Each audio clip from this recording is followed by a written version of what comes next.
Assalamualaikum warahmatullahi wabarakatuh. Halo teman-teman semua, kembali lagi bersama Divi Channel. Nah, di video kali ini kita akan coba untuk update informasi pajak pada akun AdSense kita, teman-teman. Karena di sini saya juga mendapatkan email ya, bahwa masa pajak saya itu akan berakhir di Desember 2024 ini. Nah, jadi di sini kita diminta untuk memperbarui formulir pajak kita paling lambat itu tanggal 10 Desember tahun ini, teman-teman. Nah, jadi kalau teman-teman dapat email seperti ini juga, langkah selanjutnya adalah teman-teman silakan perbarui info pajaknya di akun AdSense, teman-teman. Bagaimana caranya? Di sini kita langsung saja ke tutorialnya. Let's go. Baik, yang pertama di sini teman-teman silahkan login ke akun AdSense teman-teman. Kemudian setelah teman-teman login, teman-teman akan melihat peringatan ini di info pembayaran teman-teman. Masa berlaku formulir pajak Anda akan berakhir pada 31 Desember 2024. Google mungkin akan menahan hingga 30% dari pembayaran Anda atau menangguh pembayaran sepenuhnya sampai Anda mengirim formulir pajak baru dan disetujui. Nah, jadi kalau kita tidak mengisi teman-teman ya, maka penghasilan kita itu akan ditahan 30% ataupun ditahan seluruhnya, teman-teman.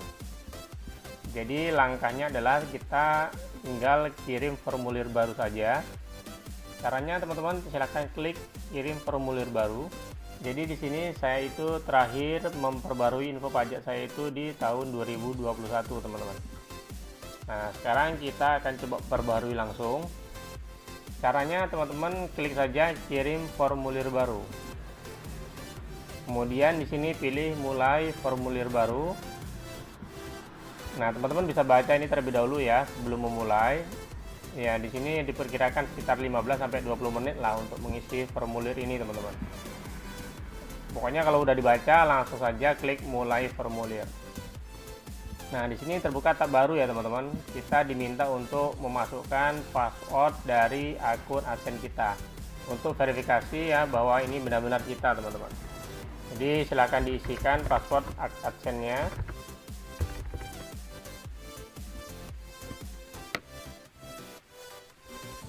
Oke, setelah verifikasi maka tabnya tadi akan tertutup secara otomatis lagi ya. Jadi kita masih di halaman yang sama. Di sini kita akan langsung memulai mengisi, teman-teman. Apa jenis akun milik kita? Nah, di sini kita perorangan. Kita klik berikutnya. Kemudian apakah Anda warga negara atau penduduk Amerika Serikat? Di sini kita jawab tidak. Berikutnya, pilih jenis formulir pajak W8. Nah, di sini kita pilih saja yang pertama. Formulir ini paling sering digunakan oleh individu non-Amerika Serikat dan juga akan digunakan untuk mengklaim manfaat perjanjian pajak. Selanjutnya kita klik mulai formulir W8BEN. Selanjutnya di sini kita diminta untuk mengisi identitas pajak kita, teman-teman. Namanya di sini udah otomatis. Kemudian untuk nama DBA di sini opsional, jadi kita nggak perlu isi nggak apa-apa. Untuk negara kita pilih. Kita cari negara Indonesia, tempat tinggal kita. Kemudian nomor identitas wajib pajak. Jadi di sini ada TIN asing dan ITIN atau SSN AS. Nah, di sini opsional dua-duanya. Tapi di sini teman-teman ya bisa isikan NPWP, teman-teman. Jadi kalau misalkan teman-teman di sini kosongkan juga bisa, tetapi nanti pajak atau penghasilan teman-teman itu akan dipotong sebesar 30% kalau misalkan teman-teman tidak melampirkan nomor NPWP-nya di sini. Nah, kalau teman-teman melampirkan nomor NPWP-nya di sini, maka nanti penghasilan teman-teman itu hanya dipotong kisaran antara 0% sampai 10% saja dari total pendapatan kita. Nah, jadi itu tergantung teman-teman apakah ingin menggunakan NPWP ataupun tidak. Kalau tidak, itu tadi dipotong 30%.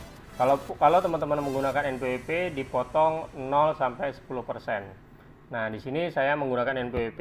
Ini akan mempengaruhi pengisian formulir selanjutnya ya, teman-teman ya. Baik, setelah teman-teman isi ataupun tidak diisi, di sini langsung saja klik berikutnya. Di sini kita diminta untuk mengisi alamat, teman-teman. Nah, untuk alamatnya di sini alamat tinggal permanen ya, saya pilih ya. Kemudian untuk pengisiannya ini, karena sebelumnya kita sudah pernah mengisi formulir pajak ini, maka kita tinggal klik saja di kotak alamat ini, maka data yang lama itu akan langsung muncul teman-teman. Tinggal kita klik saja, maka kolom berikutnya itu akan langsung terisi. Kemudian alamat surat sama dengan alamat tempat tinggal. Nah, di sini saya sama. Kalau misalkan teman-teman tidak sama, teman-teman tinggal isi lagi di sini alamatnya. Saya checklist saja sama. Kemudian saya klik berikutnya. Selanjutnya di sini ada perjanjian pajak. Nah, di sini ya ada apakah Anda mengklaim tarif pemotongan pajak yang lebih rendah berdasarkan perjanjian pajak. Nah, karena saya tadi memasukkan NPWP, maka di sini saya pilih yang iya. Kalau misalkan teman-teman tadi tidak menggunakan NPWP, maka teman-teman pilih yang tidak. Maka teman-teman akan dipotong 30% ya. Kalau menggunakan NPWP, teman-teman pilih yang iya. Kemudian di sini checklist. Kita tentukan negara kita, teman-teman. Ya, jadi kita bukan orang Amerika, jadi kita pilih Indonesia. Nah, di sini muncul 3 kolom. Teman-teman checklist saja. Kemudian klik pasal dan ayatnya, di sini cuma ada 1, kita klik saja. Dan tarif pemotongannya kita pilih yang 10%. Kalau misalkan teman-teman tadi tidak menggunakan NPWP, maka teman-teman akan langsung dipotong 30% teman-teman. Jadi karena kita menggunakan NPWP, maka di sini ada 2 pilihan yang bisa kita pilih. Nah, kita pilih yang paling rendah yaitu 10%. Kita checklist lagi. Kemudian untuk layanan atau pendapatan bisnis lainnya kita checklist juga, kita pilih ayatnya. Kemudian kita tarifnya, nah di sini bisa 0%. Kita checklist lagi. Kemudian kita klik yang royalti film dan TV, kita pilih pasal dan ayatnya. Tarifnya kita pilih yang paling rendah 10%. Jadi itu bedanya ya. Jadi kalau teman-teman tidak menggunakan NPWP, maka otomatis ketiga ini akan langsung dipotong sebesar 30%. Kalau teman-teman menggunakan NPWP, maka di sini kita bisa meminta untuk pengurangan tarif pemotongan pajak itu ya, yaitu tadi kisaran 0% sampai 10% seperti ini. Kita checklist. Kalau sudah, klik berikutnya. Teman-teman juga bisa melihat ya, di sini setelah kita mengisi tadi ya, ada pemotongan pajak yang bisa teman-teman lihat ya, mulai dari 0%, 10%, dan di sini 10%. Selanjutnya di sini apakah Anda telah melakukan aktivitas dan layanan apapun untuk Google A di Amerika Serikat. Nah, di sini kita pilih tidak ya. Jadi ini tergantung, kalau misalkan teman-teman ingin pindah nanti ke Amerika, teman-teman jawab iya saja ya. Jadi kalau saya akan menetap di Indonesia, jadi saya pilih yang tidak. Klik. Kemudian klik berikutnya lagi, teman-teman.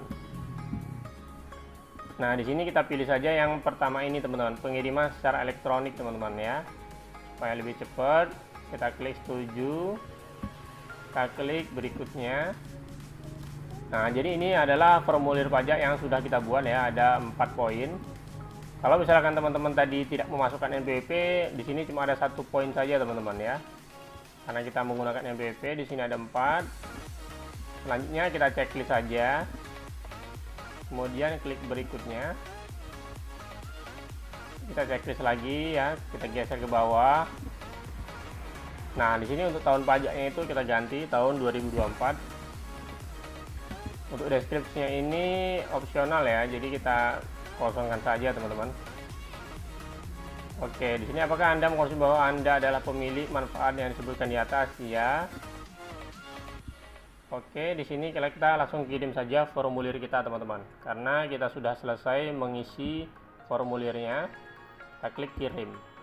Oke, di sini kita sudah berhasil ya mengisi formulir atau mengupdate formulir baru untuk akun AdSense kita, teman-teman ya. Formulir pajak untuk AdSense kita.